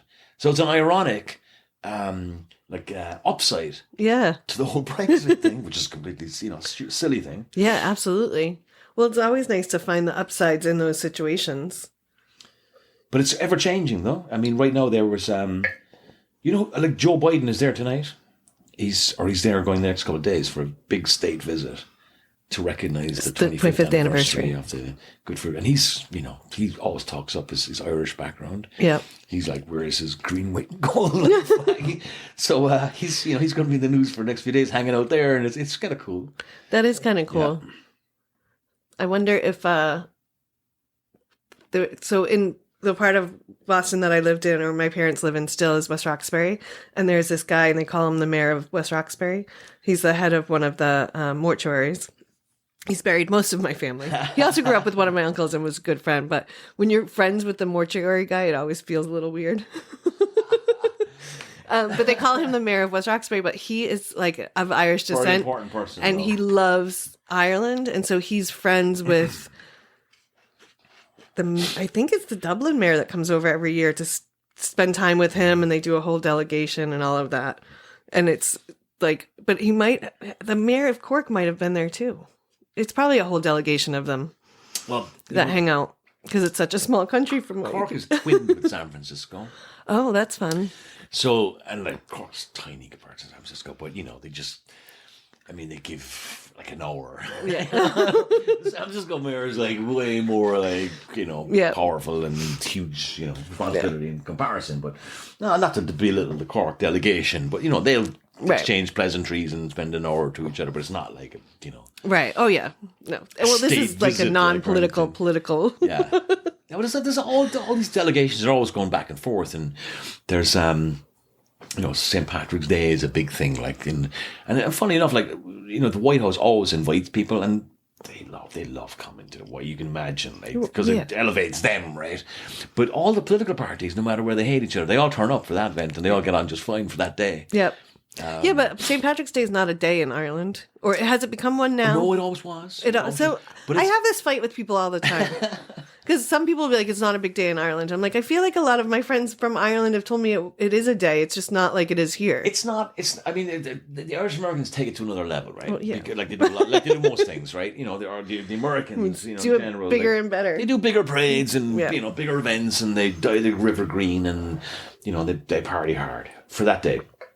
But it's and I think that's important in the fabric of like American society with all the different immigrant communities. I think every immigrant community needs their day, right? Yep. The Italians had like St. Columbus Day, the Puerto Ricans have their big parade in New York. Like every place has, every group, the Portuguese have their big festivals. There's all the different, they all got their own little thing going on. Chinese here in San Francisco have their big New Year's thing. And so it's important to kind of wave your flags and let people know that, you're a big community and you're important. And so the Irish is no different. Right. I think the different communities compete with each other. Mm-hmm. So the Irish, go hard at it in America, more so than they do in Ireland itself or some other, countries in the world, right? But people will just go out and enjoy the day. But in Ireland, it's a religious holiday. That's the weird thing. It's like it's a day off work. So schools are shut and businesses are shut. For that day, it's a bank holiday. Yep. So you kind of stuck and you got to do something, right? So it kind of forces you to go but they don't do like the same, they have parades and stuff like that, but it's not the same level as here. So it's kind of like a break from work and school and... Well, it's just another religious holiday. But then, of course, back in the day, everybody would go to church as well, but not so much anymore. But it's and the whole mythology around it is, it is that mythology. It's harmless stuff, but it has no relevance to, to what's going on today. Yeah, I usually just wear something green, and go into work, and people make fun of me and have a joke and a laugh about it, and that's pretty much it. Yeah, yeah. We drink a lot of Guinness around here on that day. That's about it. Actually, let's go get a Guinness. Although you don't really drink Guinness, you drink. I'll drink a Guinness. Are you gonna pour me one? I'm sure. All right. Have you got cans? I don't. What have you got? No, I actually don't have any Guinness here. We'd have to go to the bar. We're going to go out. Oh, yeah. So you're okay, when we're done, right? I think so. Are we getting close to the end? I think so. I can talk all night. I know you can. We've talked about a bunch of shit, though. I can come back. We might have to have you come back. Yeah, we can talk about you having your kid and your relationships. We can talk about a whole bunch of shit. We didn't get into half the stuff. We didn't. I got way more stuff to reveal. Oh, well, we can keep talking. We'll have to see what kind of ratings I get. See what kind of an audience there is out there. And, yeah. Well, what's the teaser? What would be the topic next time you come back? It could be... Because this time we covered you coming to America. Rory's coming to America. I could probably talk a lot more about maybe some of my observations in the US. That would be interesting. Some of the places that I visited in the US, maybe some of the places I've seen overseas. Not blowing my trumpet or anything. Oh, but yeah, just observations. You've traveled a lot more than I have, and it's just some of my observation, how that relates to where we live here, and then I think we could talk about what my future plans are probably, because I'm not certain about a lot of things, as I think very few of us are. Yeah. And I like to think there's always new possibilities and new. I think there's one more big chapter left. Okay. For me, just personally, maybe if you have 3 big chapters in your life, I think I've had 2. Maybe there's another one coming somehow. What have your first 2 chapters been? Growing up in Ireland, and then the second chapter would be immigrating from Ireland to like the time I spent in London and here. Yeah. And then I'd say the third chapter would probably be wherever I retire, or the lead up to retirement, and that's the later stages of my life. Let's just say if I'm continue to be healthy and strong and willing to take on new things. But I think there's new things out there that I haven't explored yet. I'm starting to think about it a little bit more so as I get a bit older, but I don't have any concrete plan. Yeah. But I think the key for me is you don't go back to what you did before. Right. You can. It's always there. but you don't. It would be pointless. You know, you mentioned earlier, would you ever go back to live in Ireland? Like, no. And it's a great question, of course, nothing wrong with the question. But for me personally, no. Because that would be, why do something you've already done and done well? Right. When you could do something else completely new and have another great experience. I think because new things scare people. I really think that's what it is. That's natural. I mean, you know, you have to get over hurdles wherever you go, right? Whatever you do. If you start a new job, if you start a new relationship, you have to go through the hurdles to get to the good stuff, right? Yeah. Nothing comes like right away instantaneous. And that's the same with all lived experiences, but especially when it comes to choosing a country to live in. Right? I mean, some people are very good. Some people will move to a new country and they'll take their whole family, young kids, and, you know, they'll immerse themselves in a place where they don't even speak the language. This is it. Some people might do it for work or job opportunity, or they may be forced to because of economic conditions or climate conditions and, you know, all or these they other become factors, refugees. right? Or refugees. Yeah. So, I mean, some people have no choice, but then you just got to get on with it, right? Right. And so, but if you it's easy to think of 10 reasons not to do something. That's what I always say.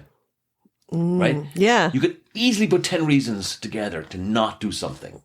What you really should be doing is thinking, okay, what are the 4 or 5 really good reasons why I should do this? And focus on them. You know, there's pros and cons to everything. But it's just a, you know, and I see some people, it's not their fault, right? You know, I've done pretty good. I mean, I have my own situations where I go, gee, I don't really want to do that. Or, you know, I'm pulling back from that. I'm a little bit hesitant. You know, it's normal. It's like, you know, it's natural anxiety, right? And you know, some people have it really bad. And I understand that. I feel for them because it impedes them. It holds them back, right? Right. But there's, if you can get past some of those issues, or if you can, you know, just train your mind to think about it a little bit differently, you can actually do a whole lot more. And, you know, in life in general, just day-to-day stuff. But if you want to do something big in life, like move to another country, or even just take an exotic vacation somewhere, you know, take a risk, or start a new hobby, or you know, start a new relationship, or you know, just have a new lived experience doing, I don't know, taking on a new pet, or you know, getting a new, like I said, a hobby, or a project. You know, there's like all those things are, you know, they enrich you when you get past the hurdles, and then you have, even if it's a bad experience, and it's an experience, right? You just still the confidence that you gain from trying it, and even if it's a shitty experience, like you walk away and you're like, well, that sucked, but I did it, and I should have done it, and you know, and I learned something from it, and you know, if I want to go back, I'll know to do it the next time, or I can take those, you know, mistakes that I made, or I can plan. So it's all about, if you don't, you got to get up every morning, you got to open the door, and you got to go outside, right?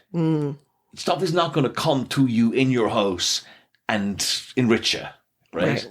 So it's, you know, that's the philosophy which can be applied in all these different scenarios, which, you know, I just not preach or anything, but I would encourage people, just go out there and get it. Give it a shot.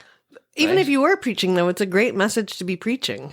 Is to go give it a shot, just try it. You know, ultimately what do you have to do is, I'm not saying you have to, you know, try a dangerous sport. You know, I'm not saying, you know, like try hang gliding with no training, right? You know, that's not smart, right? But you know, you can go and do a whole.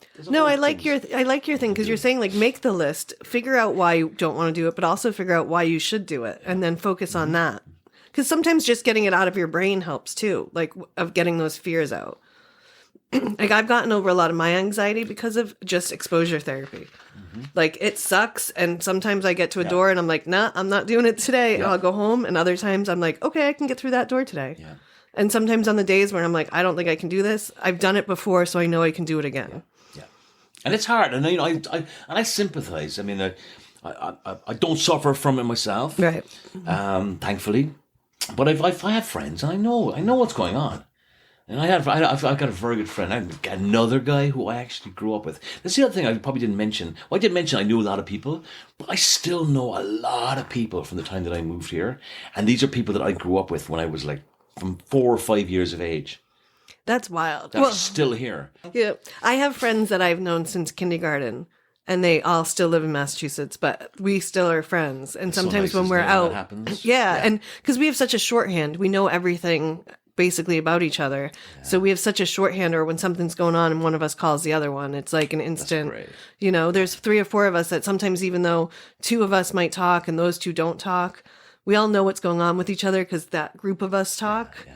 And so if one thing happens, then we all show up. That's fantastic. And I have a similar kind of network, and it's been maintained, and it's I know how valuable that is, or how precious or kind of rare. It's not that common, So when I've said stuff, when I've said stuff here about I was out with some friends, and people are like, oh, do you still have a lot of friends there? I'm like, kind of, like I do. I don't see or talk to them as often, but whenever I go home, we have dinner, and one of us has been, 2 of us or 3 of us have been friends since kindergarten, if not before, and then 1 or 2 just from freshman year in high school. But it's great, and it's something that I really cherish, kind of, and know that it's rare. Yeah, but it seems super rare for you to have because you didn't grow up here. I'm going to live so far away from there. Like I literally spent last weekend with a buddy of mine called Joe Dundee, and he's like. He lived a half a mile from where I grew up. His parents knew my parents. I was with him last weekend. I met Des last night. And I don't spend all my time with these, but it just in the last few weeks.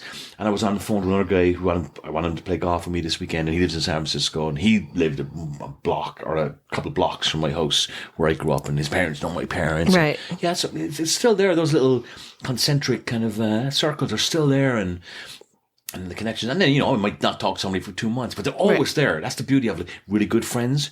We all went to the same, like, kindergarten, primary school, secondary school, and university. Oh, wow. Together. And, still hanging out, years later. It's in thousands of miles away, right? In another place, another part of the world. Yeah. That's kind of cool. That is very cool. And that is not something that a lot of people have. Not many people can say that. So I'm very grateful for that. That also is a testament to who you are as a person.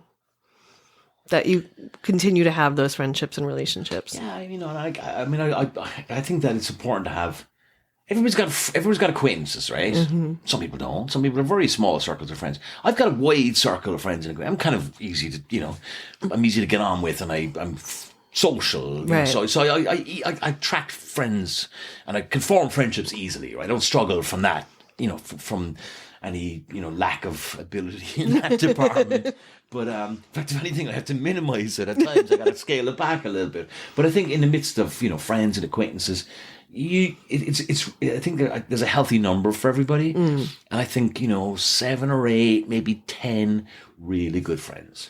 If you always have that balance in your life, you're rich. Yeah, you're lucky if you can keep that kind of level of not like 50 acquaintances does not equate to 4 really good strong friends. Right. You can't beat that. You could have 5 really good strong friends and no acquaintances. You'd be just fine. Right. It's nice to have the acquaintances as well. It's all part of the tapestry, right? But you've got to have those inner circle 4 or 5. I think that's what sustained me anyway over the years. Yeah, and I think that's a secret to life, because I think those people that don't have that are the ones that kind of struggle and become outliers. And I've had some friends and relationships over the years, people that don't have the same, social forming skills, like being able to build a web of people. And it's not, I never work at it. I never like sit down with a piece of paper and go, I'm going to form, a new web, right? It's just all very organic, and it has to happen that way for me. But I've seen people actually try to create them. Right. They don't have them, and they work at it, and it's like, God, I'd hate to have to do that. Yeah. And you do what you got to do, but I'm not criticizing people, but there's something fake about that. It's like, I think the end product of that is never going to be as good, right? Yeah. It's just, and especially with social media, a lot of people got into like, Yahoo groups, and there's newer terms for it right now, but there was all sorts of, clubs and societies that just came up online. Yeah. And people were able to like, check boxes and go, that's my profile, I gotta hang with those people. And I just thought it was the weirdest thing, right? It can work. if you just moved to a new city and you hadn't a clue, you knew nobody, I can understand, doing that. But I saw people that like shouldn't have had to do that, but there they were.